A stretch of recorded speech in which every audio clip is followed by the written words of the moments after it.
పంచభూతాల మీద ఆధిపత్యానికి ఎవడూ ప్రదర్శించకూడదు. తిరగబడితే తాట తీసేస్తాయి. ప్రస్తుతం చైనా పంచభూతాల మీద ఆధిపత్యం కోసం ప్రదర్శిస్తోంది, ప్రయత్నిస్తోంది. అందులో ఒకటి జలం, సముద్రం మీద ఆధిపత్యం కోసం. జపాన్‌ది భూములు నాయి అని అంటుంది. అటు పక్కన ఉన్నటువంటి ఆస్ట్రేలియా దగ్గర భూములు నాయి అని అంటుంది. ఆ పక్కన ఉన్నట్టు మలేషియా దగ్గర భూములు అంటే సముద్రంలో భాగం నాదే అని అంటుంది. చివరికి వీళ్ళ ఫిషర్‌మెన్ కూడా రెచ్చగొట్టి అసలు ఈ సముద్రం అంతా మనదే, మీ ఇష్టం వచ్చినట్టు చేయమంటుందన్నమాట.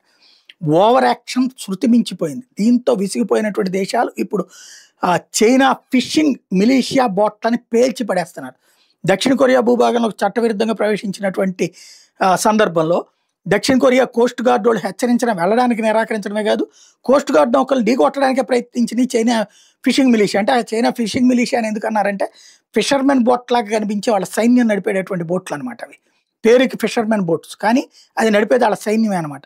శత్రు దేశాలు లేదా అన్ని దేశాల యొక్క సముద్ర జలాల మీద ఆధిపత్యం కోసం వీళ్ళు ఆడే నాటకం అనమాట.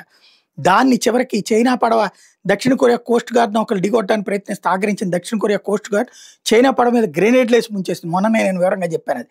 గతంలో కూడా చైనా ఎట్లానే చేస్తే ఇండోనేషియా, అర్జెంటీనా కూడా పేలుడు పదార్థాలను ఉపయోగించి చైనా ఫిషింగ్ మిలీషియా పడవలు ముంచేశారు. ఇక రాబోయేటటువంటి రోజుల్లో ఇవి ముదిరి పాకాన పడే పరిస్థితి ఉంది.